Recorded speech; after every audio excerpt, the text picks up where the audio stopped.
Hey there, good morning. It's Trisha with Easy E-mini Trade, and I just want to go over some of the Kijun line entry setups for yesterday, Thursday the 30th. And in doing so, I want to show you Gordon's Kijun entry indicator for NinjaTrader 8 that is ready, which makes it a little easier to spot the setups. If you want more information on the setups that I trade, go to easyeeminitrade.com and let's get started. Okay, so this is NQ on a 1 minute chart, and we're going to go over the Kijun entries from yesterday, but I did want to show you the indicator that Gordon did for me. It's a very simple indicator. It will mark the setup bar based on closing above the Kijun line or below the Kijun line when our stochastic agrees for the entry. And so you'll see it will mark the entry bar. So, well, excuse me, setup bar, and then the next bar would be the entry bar, and you'll see it has a little arrow here, and the entry that you're looking at would be 91.82. Now, depending on the size chart that you use, you can make this a little bit closer or further away from price. Usually I have it on a smaller chart, so it's usually right up underneath it. But if I wanted to change that real quick, since I'm using the larger chart now, meaning it's taking up my whole screen, I'll just decrease this number so it's plotting a little bit closer to the price candle. So with that said, you can see it's a little bit closer now. So this will plot the entry price. So you can see 91.82, and this is this morning pre-market, Friday. So you look to place your order a tick below the low of this candle here that's being marked. That's the one closing below the Kijun line.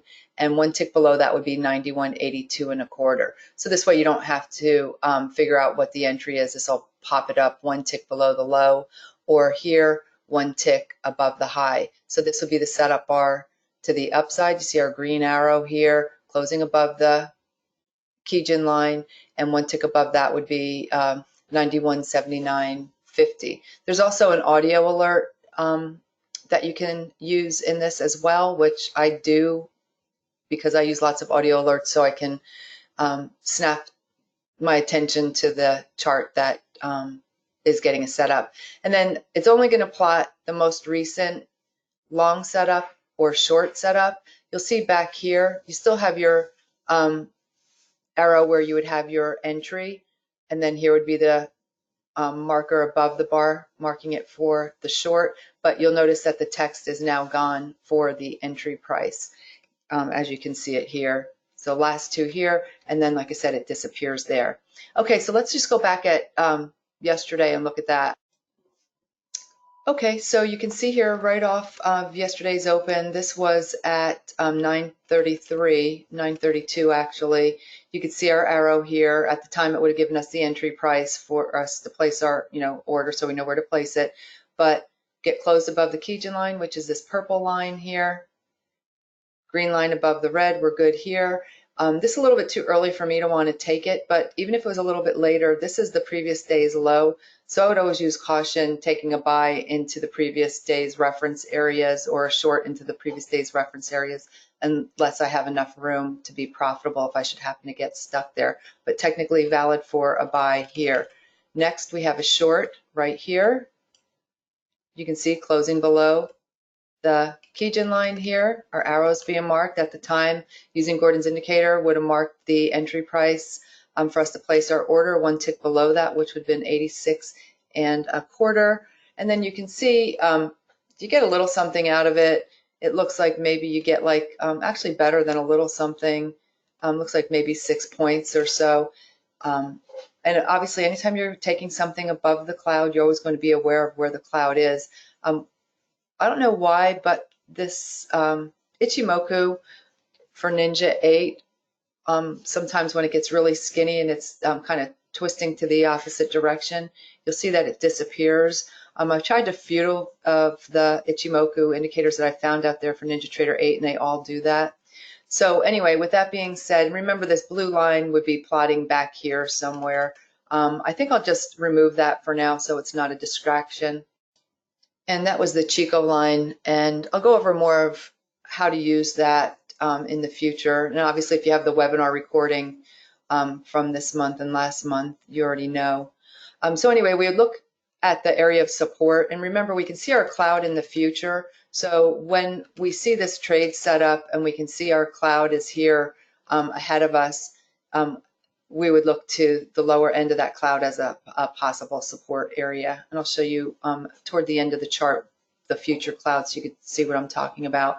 Here you get the buy closing above the Kijun line. You can see it being marked, green line above the red. And we're only going to get those signals when the stochastic agrees.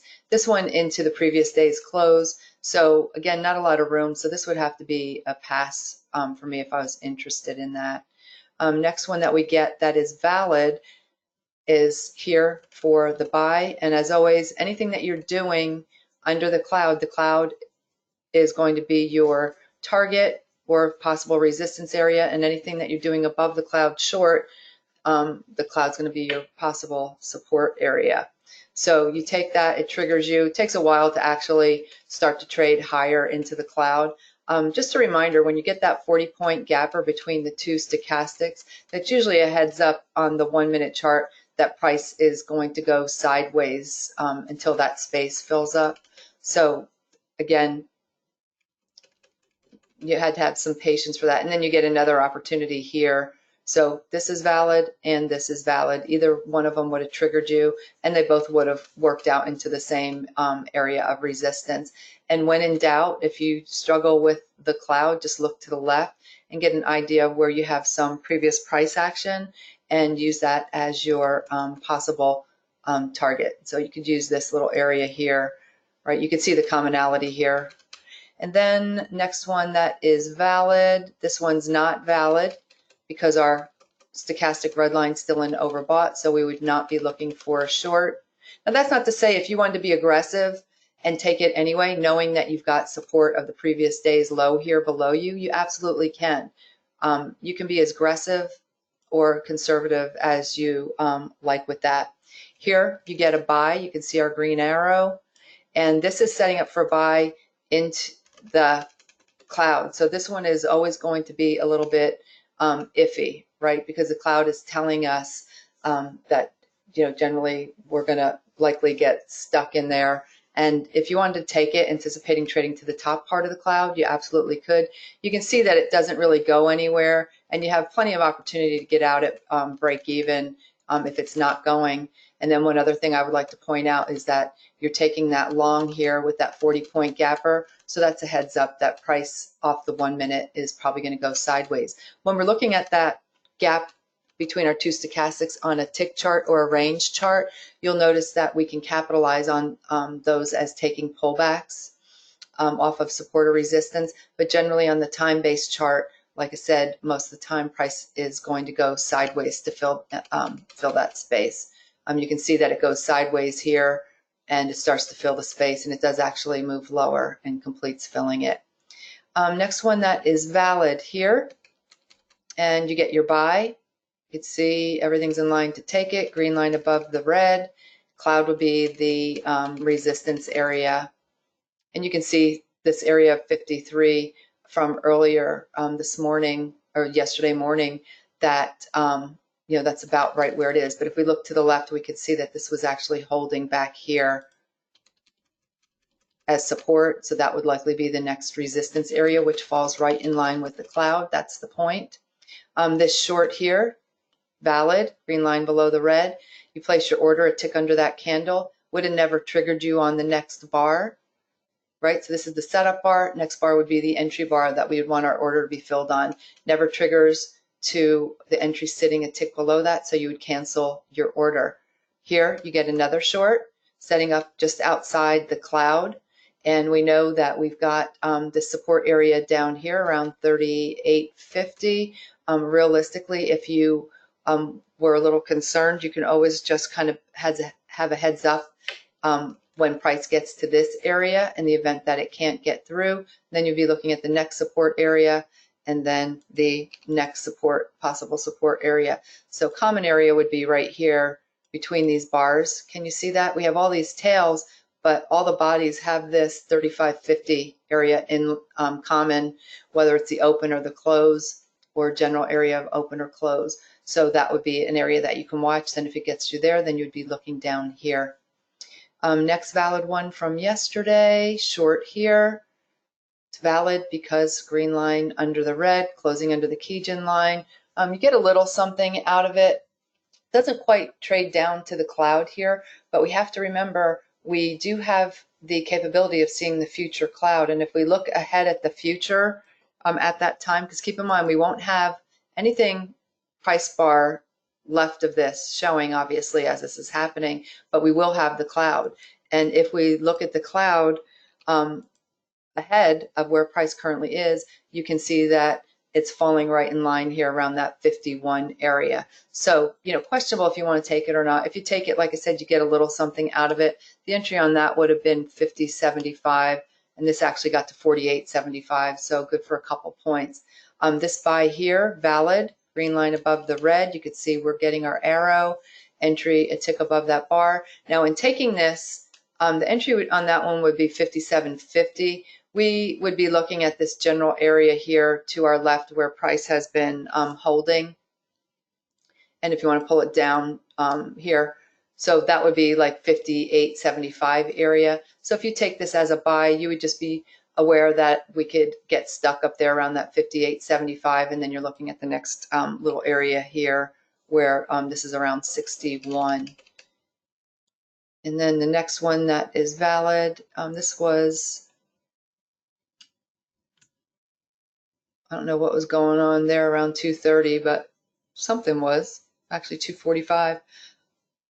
Short here, valid, would not be interested into the previous day's low. Buy here. I tend to stay away from the round number area, but even if round number, like you can see here, 9,100, but if you wanted it and you put your order in a tick above this bar here, you can see it's valid, green line above the red. It would never have triggered you on the next bar. So when it doesn't trigger your entry sitting above that candle, you cancel. All right, so I think that's good for now. This is all at the end of the day. What I am talking about with the cloud is you can see that we've got the future cloud here, and I don't let the whole thing show. I just use my right arrow on my keyboard if I need to see it. So this is telling us, like, let's say we get a short that sets up here. It looks like it might give us one here. I'll turn on my audio so you can hear the alert if it fires off. But if I was going to take that as a short, I would look at this area here below me as the cloud.